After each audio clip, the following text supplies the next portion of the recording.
everyone, how are you all? Hope you all are doing very good. Today students, we have to start a new chapter of class 8, which is chapter number 9 about friction. Okay, let's start the chapter. See, friction is defined as a force that resists the motion of an object when it is contact with another object of surface. The moving box came to rest due to friction between the floor and the box. Similarly, the football came to rest due to friction between the ball and the ground. So friction is defined as a force that opposes the motion of a moving body. Okay, so student, what they're saying, force friction क्या है? friction एक ऐसा force है जो कोई भी किसी भी ऑब्जेक्ट के मोशन को रेजिस्ट करता है. यानी कि एक ऑब्जेक्ट अगर किसी दूसरे ऑब्जेक्ट के सरफेस के कांटेक्ट में है तो उन दोनों के बीच में एक ऑपोजिट डायरेक्शन में लगने वाला फोर्स होता है जो ऑब्जेक्ट के मोशन को रेजिस्ट करेगा, and that force is known as frictional force. Okay, for example एक मूविंग बॉक्स है जो आपका रेस्ट पे आ जाता है किसकी वजह से? फ्लोर एंड बॉक्स के बीच में जो फ्रिक्शनल फोर्स है उसकी वजह से. इसी तरीके से एक फुटबॉल जो मूव कर रही थी ऑन द ग्राउंड वो अपना आप ही धीरे धीरे क्या रेस्ट पे आ जाती है व्हेन जो आपके बॉल और ग्राउंड के बीच में जब फोर्स ऑफ फ्रिक्शन लगता है उसकी वजह से. ठीक है, सो दैट मीन्स फ्रिक्शन एक ऐसा फोर्स है जो किसी एक मूविंग बॉडी के मोशन को रेजिस्ट करता है, अपोज करता है. ठीक है, चलो. So the force of friction always acts opposite in the direction of the direction in which the object moves. जिस भी डायरेक्शन में एक ऑब्जेक्ट मूव करता है उससे ऑपोजिट डायरेक्शन में फ्रिक्शनल फोर्स हमेशा एक्ट करता है. ठीक है, if a car is moving towards the right direction, the force of friction is towards the left. अगर एक कार राइट डायरेक्शन में मूव कर रही है तो जो force of friction ground surface से लगेगा वो हमेशा लेफ्ट डायरेक्शन में लगेगा. ओके, चलो.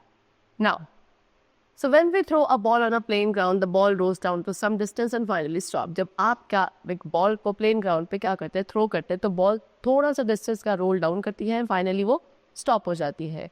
सो that means what, as we all know, एक फोर्स रिक्वायर्ड है to stop a moving ball. ठीक है, सो जब एक ऑब्जेक्ट आपका मूव करता है किसी दूसरे ऑब्जेक्ट के कॉन्टैक्ट में, सो एक फोर्स है which is called frictional force, वो उस ऑब्जेक्ट के मोशन को स्लो डाउन कर देता है.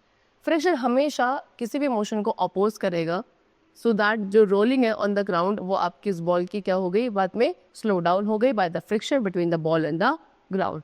सो दैट इज व्हाट, जब भी दो सरफेसेस एक दूसरे के ऊपर स्लाइड करते हैं तो वो फोर्स जो उसके मोशन को अपोज करता है उसे आप फ्रिक्शनल फोर्स कहते हो. इसलिए फ्रिक्शन एक ऐसा फोर्स है जो किसी भी दो सरफेसेस के बीच में होने वाले रिलेटिव मोशन को अपोज करता है which are in contact with each other. Okay, now the next is variation of friction with the nature of surface. So अब सरफेस के नेचर के अकॉर्डिंग कैसे आपका फ्रिक्शनल फोर्स में वेरिएशंस आते हैं. So the force of friction, जो force of friction है वो डिपेंड करता है on the nature of surface. Okay, जिस सरफेस के ऊपर एक ऑब्जेक्ट मूव कर रहा है या स्लाइड कर रहा है उस सरफेस का नेचर कैसा है उस पर पूरी तरीके से फ्रिक्शनल फोर्स डिपेंडेंट होता है. Okay, now what causes friction. अब फ्रिक्शन होता किस कारण से है, how is friction caused. So all bodies, जितनी भी बॉडीज हैं, जब आप उन्हें ऑब्जर्व करोगे एक पावरफुल माइक्रोस्कोप के थ्रू तो उनका सरफेस आपको कैसा अपीयर होगा, रफ अपीयर होगा. यानी कि व्हाट, कि उनके ऊपर आपको प्रोजेक्शंस एंड डिप्रेशन देखने को मिलेंगे. और जब एक बॉडी जो है किसी दूसरी बॉडी की सरफेस पे मूव करती है तो उनकी जो वो इरेगुलरिटीज है या फिर उनके जो प्रोजेक्शंस है वो आपस में इंटरलॉक हो जाते हैं. ओके, किसी एक सरफेस के प्रोजेक्शंस दूसरे सरफेस के डिप्रेशंस के साथ क्या इंटरलॉक हो जाते हैं, समवॉट लाइक दिस. ओके, सो इस वजह से क्या होता है, जो वहाँ पे उन दो ऑब्जेक्ट का मोशन है, रिलेटिव मोशन है, वो रिड्यूस हो जाता है. To start sliding motion between them, so कोई भी दो ऑब्जेक्ट के बीच में स्लाइडिंग मोशन स्टार्ट करने के लिए आपको इन इंटरलॉकिंग को ओवरकम करना पड़ता है. Okay, and this oppose to the motion of one surface over the another which is called friction. Lesser the irregularities lesser is the force required. जितनी ज्यादा इरेगुलरिटीज कम हुई उतना कम फोर्स रिक्वायर्ड होगा, एंड जितनी ज्यादा इरेगुलरिटीज होंगी उतना वहाँ पे ज्यादा फोर्स रिक्वायर्ड होगा. Now factors affecting friction. So force of friction आपके कुछ factors के ऊपर dependent होता है. What are those factors? Number 1, friction force depend on the nature of the surfaces. As I told you कि आपका वो object जो है वो कैसे surface पे move कर रहा है उसके ऊपर friction force dependent होता है. यानी कि वो object कितना smooth है या कितना rough है, that is the first factor on which the friction force is dependent. Secondly, friction is reduced. I told you friction आपका तब reduce होता है जब दोनों ही surface के बीच में जो contact है वो कम होता है. इसीलिए लेस फोर्स रिक्वायर्ड होता है क्या, एक लोड को मूव करने के लिए, जब आप उनको क्या रोलर्स पे रख देते हैं. अगर आप रोलर के ऊपर किसी लोड को रखोगे तो उस ऑब्जेक्ट को मूव करने के लिए वहाँ पे आपको लेस फोर्स की रिक्वायरमेंट होती है. The force of friction directly proportional होता है नॉर्मल रिएक्शन के. यानी कि अगर F आपका फोर्स ऑफ रिएक्शन है तो R आपका नॉर्मल रिएक्शन होगा, that is F is directly proportional to R. Okay, and then अगर इस प्रोपोर्शनलिटी का साइन हटाएंगे तो यहाँ पे आप एक कांस्टेंट वैल्यू लेंगे, that is u, and u is the coefficient of force of friction. The force of friction is independent of area of contact, and force of friction हमारा area of contact के independent होता है. Within limits, friction between two solid surfaces moving with respect to each other does not depend on the relative speed between the two surfaces and the area of contact. Now next we come to topic which is effects of friction. Friction के क्या क्या effects है? So first is what friction always opposes motion. Friction हमेशा motion को oppose करता है. Secondly friction produces heat. Friction क्या heat produce करता है. फॉर एग्जांपल मशीन्स में जो मूविंग पार्ट्स हैं वो फ्रिक्शन की वजह से क्या हो जाते हैं, हॉट हो जाते हैं. And thirdly friction causes wear and tear. Friction से क्या होता है, वेयर एंड टियर होता है. फॉर एग्जांपल जो हमारे शूज के सोल्स होते हैं वो आपके वेयर आउट होने लगते हैं due to friction. Next topic is types of friction. कितने टाइप्स के फ्रिक्शन है? Number 1 is static friction. So if you push a wooden block, अगर आप एक वुडन ब्लॉक को क्या पुश करते हो जो कि आपके टेबल पे रखा हुआ है with a small amount of force so that it does not move, then the friction develop between two surfaces known as static friction. एक वुडन ब्लॉक है जिसको आपने टेबल पे रखा है और आप उसको एक बहुत ही छोटे से फोर्स से पुश करने की कोशिश कर रहे हो सो दैट वो आपको जो ब्लॉक है मूव ना करे. सो इस कंडीशन में जो फ्रिक्शन उन दोनों सरफेसेस के बीच में डेवलप होगा that is known as static friction. Okay, that means what, static friction वो फ्रिक्शन है कोई भी दो बॉडीज के बीच में जब उनमें से एक जो है वो क्या करता है, मूव या स्लिप होने की कोशिश करता है over the surface of another. And इसमें कोई भी बॉडी का सेंट्रल मूवमेंट नहीं होता है. एंड एक ऐसा फोर्स जो एक बॉडी को दूसरे सरफेस पर स्लिप करवाता है उसको आप लिमिटिंग फ्रिक्शन कहते हैं. Second we have kinetic friction. When object is moving on the surface, अब जब एक ऑब्जेक्ट किसी सरफेस पे मूव कर रहा होता है सो फोर्स ऑफ फ्रिक्शन जो है हमेशा ऑपोजिट डायरेक्शन में एक्ट करता है उसके मोशन के. एंड ये जो वैल्यू होती है फ्रिक्शन की, this is known as kinetic friction. So kinetic friction tends to lower the speed of the moving object. Kinetic friction क्या करता है, किसी भी मूविंग ऑब्जेक्ट की स्पीड को रिड्यूस करता है. एंड प्रैक्टिकली हम इस काइनेटिक फ्रिक्शन की वैल्यू को क्या अज्यूम करते हैं, equal to the value of the force required to move an object with the same constant speed. Okay, next is static friction. So I told you what is it as the value of friction. एक object को rest position पर रखने के लिए जितनी value friction की required है that is static friction. And kinetic friction वो फ्रिक्शन है जो एक ऑब्जेक्ट पर मूविंग ऑब्जेक्ट के ऊपर एक्ट करता है. ओके, चलो now they have given an experiment for the comparison between static friction kinetic friction. Static friction kinetic friction के बीच में कंपेरिजन करने के लिए एक्सपेरिमेंट गिवन है. एक स्टेशनरी बॉक्स है 10 kg का एंड मूविंग बॉक्स है 10 kg का. वो दोनों ही आपको दिए गए हैं. Which one can you move easily, इन दोनों में से आप किसको इजिली मूव कर सकते हो. सो जब एक ऑब्जेक्ट आपका स्टेशनरी पे होता है तो जो रिजेस एंड जो बम्प्स है ऑब्जेक्ट के वो ज़्यादा स्ट्रांगली इंटरलॉक्ड होते हैं दूसरे सरफेस के रिजेस एंड बम्प्स के साथ जिसके ऊपर आपने उस ऑब्जेक्ट को रखा है. इसलिए वहाँ पे एक ज़्यादा फोर्स की रिक्वायरमेंट होती है किसी भी स्टेशनरी ऑब्जेक्ट को मूव करने के लिए. ओके, लेकिन जब सेम ऑब्जेक्ट आपका मोशन में है तो इंटरलॉकिंग जो है दोनों ही ऑब्जेक्ट के रिजेस एंड बम्प्स के बीच में वो काफ़ी क्या होती है, लेस वैल्यू की होती है. So comparatively less force is required to keep and moving object in motion. So हमने यहाँ पे क्या कंक्लूड किया कि जो वैल्यू ऑफ स्टैटिक फ्रिक्शन है वो ज़्यादा होती है as that of kinetic friction. Next is rolling friction. When an object rolls over the surface of another object. अब जब एक ऑब्जेक्ट दूसरे ऑब्जेक्ट के सरफेस के ऊपर रोल करता है सो वहाँ पे जो फोर्स ऑफ फ्रिक्शन एक्ट करता है किसी ऑब्जेक्ट में that is called rolling friction. Okay, and जो फ्रिक्शन आपके एक सरफेस के ऊपर जो कि स्लाइड कर रहा है दूसरे सरफेस के ऊपर उसको आप स्लाइडिंग फ्रिक्शन कहते हैं. ठीक है, एंड जो रोलिंग फ्रिक्शन की वैल्यू होती है वो स्लाइडिंग फ्रिक्शन की वैल्यू से लेस होती है. सो इफ वी कंक्लूड तो स्टैटिक फ्रिक्शन सबसे ज़्यादा होता है, then sliding friction and the third is rolling friction. So ये एग्जाम्पल है जहाँ पे स्लाइडिंग फ्रिक्शन को रिप्लेस कर सकते हैं रोलिंग फ्रिक्शन के through, that is the luggage bag and brief cases जिनको आपने देखा होगा. यूजुअली उनमें आपके व्हील्स होते हैं सो दैट आप उनको इजीली रोल कर सके. ओके, उनको कैरी करना आसान हो जाए. इसीलिए जितने भी मूविंग बॉडीज है लाइक कार, स्कूटर, बसेस, इनके पास क्या होते हैं, व्हील्स होते हैं. ठीक है, क्योंकि एक हैवी लोड को मूव करना बहुत ज़्यादा डिफिकल्ट हो जाता है क्योंकि वहाँ पे जो स्लाइडिंग फ्रिक्शन है उसकी काफ़ी हाई वैल्यू होती है. लेकिन अगर आप उस सेम बॉडी को क्या व्हील्स के थ्रू मूव करेंगे तो वहाँ पे उसको मूव करना आसान हो जाता है बिकॉज व्हील्स के थ्रू वहाँ पे रोलिंग फ्रिक्शन प्रोड्यूस होता है which is very less as compare to sliding friction. Okay, now the next topic which we come to is ball bearing. So ball bearing क्या करती है, they change the sliding friction into rolling friction. Ball bearing का काम है sliding friction को rolling friction में change करना. ओके, ये एक बहुत यूजफुल थिंग है to do, because since rolling friction जो है काफ़ी स्मॉल होता है as compare to static friction. Ball bearing से यूज़ किया जाता है जितने भी आपकी ज़्यादातर मैकेनिकल स्ट्रक्चर्स होते हैं, ओके, एंड उन मैकेनिकल स्ट्रक्चर में मूविंग पार्ट्स होते हैं, वहाँ पे बॉल बेयरिंग्स का यूज़ किया जाता है। ठीक है, छोटी छोटी मेटल बॉल्स होती है जो स्टेनलेस स्टील, ब्रास, सेरेमिक की बनाई जाती है, एंड उनको आप मूविंग सर्फेसिस के बीच में रखते हो। ठीक है, वो सर्फेसिस आपके फ्लैट या सिलेंड्रिकल हो सकते हैं, एंड इनको क्यों प्लेस किया जाता है? To reduce the friction between them. Okay, now next is increasing and reducing friction. So friction एक ऐसा फोर्स है जो आपका इररिस्पेक्टिव ऑफ द फैक्ट है कि ऑब्जेक्ट आपका रेस्ट पे है या मोशन पे है। At times we need to increase और रिड्यूस इस वैल्यू। कभी कभी हमें इस फ्रिक्शन फोर्स की वैल्यू को इंक्रीज और रिड्यूस करना पड़ता है in relation to the demands of the situation. For example, अगर हम कैरम खेल रहे हैं तो इट इज इंपॉर्टेंट कि वहाँ पे जो अमाउंट ऑफ फ्रिक्शन है बोर्ड पर वो रिड्यूस हो। ठीक है, एंड इन इसके कॉन्ट्रास्ट में अगर आप किसी ऑब्जेक्ट को लिफ्ट कर रहे हो तो जो फ्रिक्शन है आपके हैंड एंड ऑब्जेक्ट के बीच में वो इतना सफिशिएंट होना चाहिए कि वो ऑब्जेक्ट आपके हैंड से क्या ना हो, स्लिप ना हो। सो इन दोनों ही केसेस में आपने क्या देखा कि देयर आर डिफरेंट वेज जिसके थ्रू आप फ्रिक्शन को इंक्रीज भी कर सकते हैं एंड रिड्यूस भी कर सकते हैं। So first of all we have to discuss about the ways how which we can increase the rate of friction.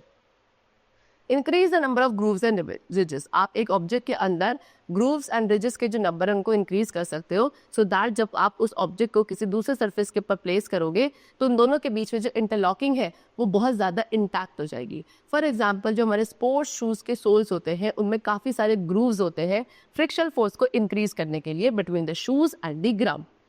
ऐसी व्हीकल्स के जो टायर्स होते हैं उन पर भी ग्रूव्स या ट्रेड्स होते हैं, सो दैट वो अच्छे से फर्मली बॉन्ड हो पाए with the road. Okay, then is straps of briefcases. Bags, briefcases के जो स्ट्रैप्स है वो कंपैरेटिवली उनका काफी रफ सरफेस होता है, सो दैट वो हमारे हैंड से क्या ना हो, स्लिप ना हो। Next is what? Weightlifters and gymnast. Weightlifter and gymnast या एक चौक को अपने हैंड्स पे अप्लाई करते हैं, सो दैट उनका जो फ्रिक्शन है वहाँ पे वो इंक्रीज हो जाता है एंड उनको हेल्प करता है उस वेट के ऊपर एक फर्म ग्रिप बनने के लिए। ओके, चलो next is reducing friction. So friction in the game of a carrom board. अब कैरम बोर्ड के जब आप गेम खेलते हो तो उसमें जो फ्रिक्शन है उसको रिड्यूस किया जाता है उस बोर्ड पर एक पाउडर पुट करके, सो दैट जो स्ट्राइकर है वो बहुत स्विफ्टली मूव कर सके on the board. Next, oiling या फिर ग्रीस अप्लाई कर सकते हैं मशीनरी के पार्ट्स पर वहाँ पे फ्रिक्शन को रिड्यूस करने के लिए, सो दैट वो मशीन पार्ट्स आपके स्मूथली वर्क करे without any wear and tear. ये हेल्प करता है वहाँ पे जो एफिशिएंसी है उसको इंक्रीज करने में, एंड वहाँ पे जो हीट है वो भी काफ़ी कम लॉस होती है। ठीक है, लिक्विड्स जो आपके फ्रिक्शन को रिड्यूस करते हैं उन लिक्विड्स को कहा जाता है ल्यूब्रिकेट्स।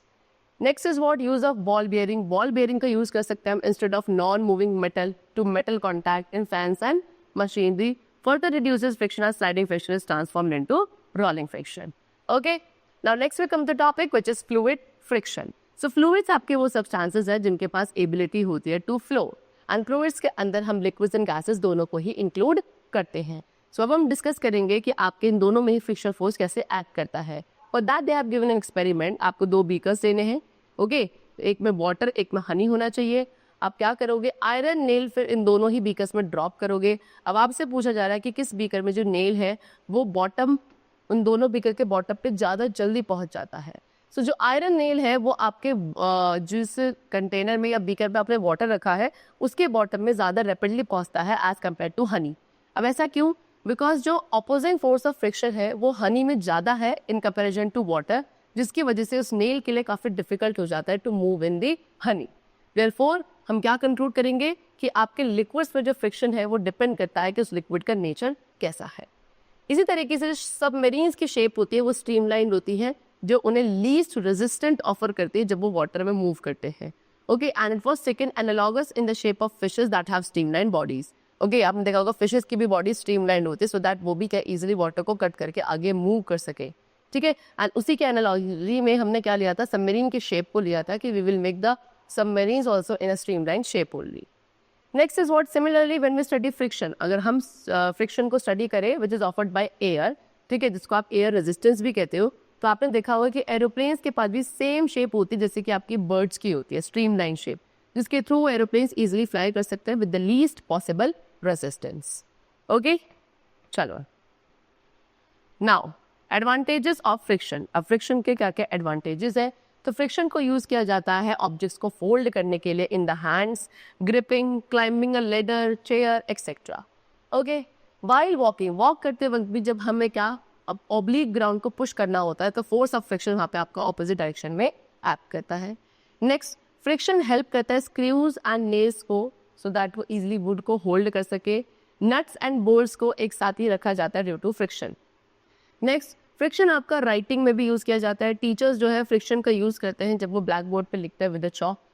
नेक्स्ट, जो ब्रेक्स हैं व्हीकल्स के वो भी आपके फ्रिक्शन के ऊपर डिपेंडेंट है। जैसे आप ब्रेक्स अप्लाई करते हो व्हीकल आपका स्टॉप हो जाता है due to the force of friction between the brakes and the drum और we can say the wheel. Okay, ropes and strings जो है वो आपके क्या नहीं कर सकते, नॉट टाई नहीं कर सकते या ऑब्जेक्ट्स को होल्ड नहीं कर सकते एक साथ ही अगर वहाँ पे फ्रिक्शन नहीं होगा तो। एक बिलियर्ड प्लेयर जो है वो भी फ्रिक्शन फोर्स के ऊपर डिपेंडेंट होता है between the ball and the end of a stick for a good shot. Friction जो है आपका बेल्ट एंड व्हील के बीच में भी हेल्प करता है सो दैट आपके जो मशीन के वेरियस पार्ट है वो इजीली रोटेट कर सके। So these are the advantages of friction. Next is ways of increasing friction. तो कुछ केसेस में आपको काफ़ी ज़्यादा फ्रिक्शन रिक्वायर्ड होता है जिसको आप कुछ मेथड्स के थ्रू अचीव कर सकते हैं।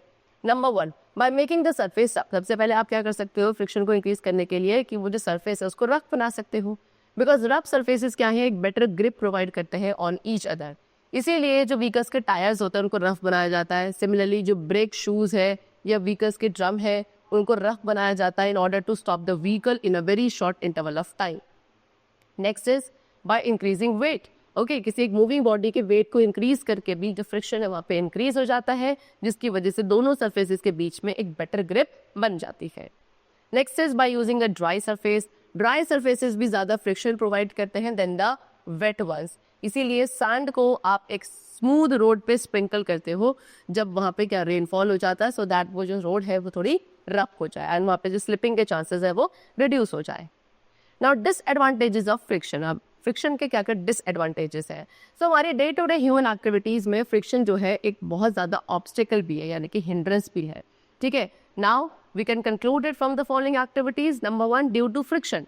फ्रिक्शन की वजह से जो अनवांटेड हीट है एंड नॉइस है वो प्रोड्यूस होती है एंड ये हीट क्या करती है, मशीन पार्ट्स को डैमेज कर देती है एंड मशीन की एफिशिएंसी को रिड्यूस कर देती है। साथ में जो नॉइस प्रोड्यूस होती है ड्यू टू फ्रिक्शन ये एक सीरियस पॉल्यूटेंट है एंड हम उन लोगों को क्या करता है, अफेक्ट करता है जो कि आपके किसी सोर्स ऑफ नॉइस के पास रहते हैं।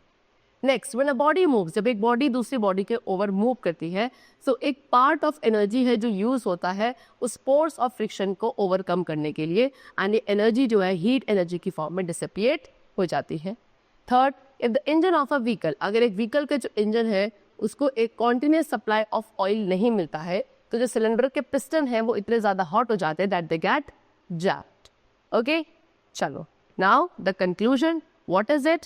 See, thus we can conclude that friction causes both positive and negative effects in our life. जैसे कि अभी हमने फ्रिक्शन के एडवांटेजेस और डिसएडवांटेजेस दोनों को ही डिस्कस किया। सो यहाँ पे हम क्या कंक्लूड करते हैं कि फ्रिक्शन जो है उसके हमारी लाइफ पे दोनों ही तरीके के इफेक्ट्स है यानी कि पॉजिटिव इफेक्ट्स भी है एंड नेगेटिव इफेक्ट्स भी हैं। ओके, सो कुछ टाइम्स और सर्कमस्टांसेस होते हैं जहाँ पे हमें इस फोर्स के इफेक्ट को सफिशिएंटली लेस करना पड़ता है। से in the case of operating specific machines जहाँ पे काफ़ी ज़्यादा हीट है जो डिसिपेट होती है ड्यू टू फ्रिक्शन। एंड वहीं अगर दूसरी कंडीशन में देखा जाए तो कुछ ऐसे सिचुएशंस है जहाँ पे स्पोर्ट्स को सफिशिएंटली हाई बनाना पड़ता है, फॉर एग्जांपल जब हम वॉक करते हैं। Okay, so that means we can say कि friction is a necessary evil. Okay, चलिए, so the chapter is completed. I hope you all have understood the chapter very well. Let's meet very soon in the next class. Till then, take care and thanks to all.